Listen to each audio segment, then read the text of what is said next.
Mzozo wa Mashariki ya Kati unaendelea kusababisha maafa makubwa na hata matatizo ya kiuchumi, ikiwa ni pamoja na kupanda kwa bei za mafuta kote duniani.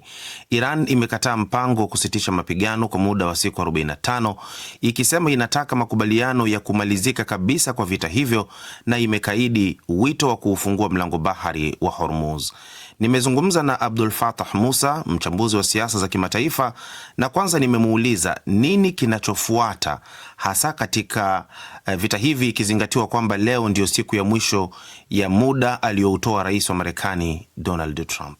Diplomasia kubwa imekuwa ikiendelea kufanywa hasa na Pakistan kwa ajili ya kuona kwamba pande mbili za Marekani na Iran zinafikia huo mwafaka ulioeleza wa kusimamisha vita kwa muda wa siku 45. Kwa hapa hali ilipofika, inaonekana kwamba bado mkwamo mkubwa unaendelea kutawala, na hatuwezi kusema kwamba kutokana na msimamo huu wa Iran ni kwa kiwango gani kitisho cha Rais Trump kitakuwa na nguvu ya kutekelezwa, au kwamba kama wakati mwingine anavyokuwa hutoa taarifa kali lakini baadaye akabadilisha lugha na kuchukua hatua kinyume na zile ambazo aliahidi kuchukua. Tumekuwa tukishuhudia viongozi wakuu na hata makamanda wa jeshi la mapinduzi la Iran wakiendelea kuuawa katika vita hivi. Jana mkuu wa idara ya ujasusi katika jeshi la Iran, Meja Jenerali Majid Khademi, aliuawa. Matukio kama haya hudhani kwamba yanaidhoofisha Iran? Kiuhalisia, bila shaka yote yanadhoofisha uwezo wa kiutawala na hasa pia wa kijeshi wa Iran. Lakini kwa upande mwingine, hatua hizi zinaonekana badala ya kuifanya Iran labda isalimu amri au ionekane kwamba hali hii inachangia kudhoofika au kuwepo mgongano katika uongozi wa Iran, kama ambavyo Rais Trump amekuwa akisisitiza kila mara kwamba lengo lake la kuleta mabadiliko ya utawala Iran yamefanikiwa, kwa kuwa viongozi wa karibu ngazi mbili wa Iran wameuawa katika vita hivi na kushuhudiwa nafasi zao zikichukuliwa na viongozi wengine. Lakini hili ukitazama katika uhalisia utaona kwamba linawahamasisha wa Iran, kwa sababu kila kiongozi mkubwa anapouawa utaona kunafanyika maziko ambayo yanahudhuriwa na maelfu kwa maelfu ya watu ambao wanamuunga mkono kiongozi yule na kuonyesha hasira na ghadhabu zao kwa Marekani na Israel. Kwa hivyo kwa upande utaona kwamba hatua hizi badala ya kwamba ziwe labda kama kuna moto zizime, lakini zaidi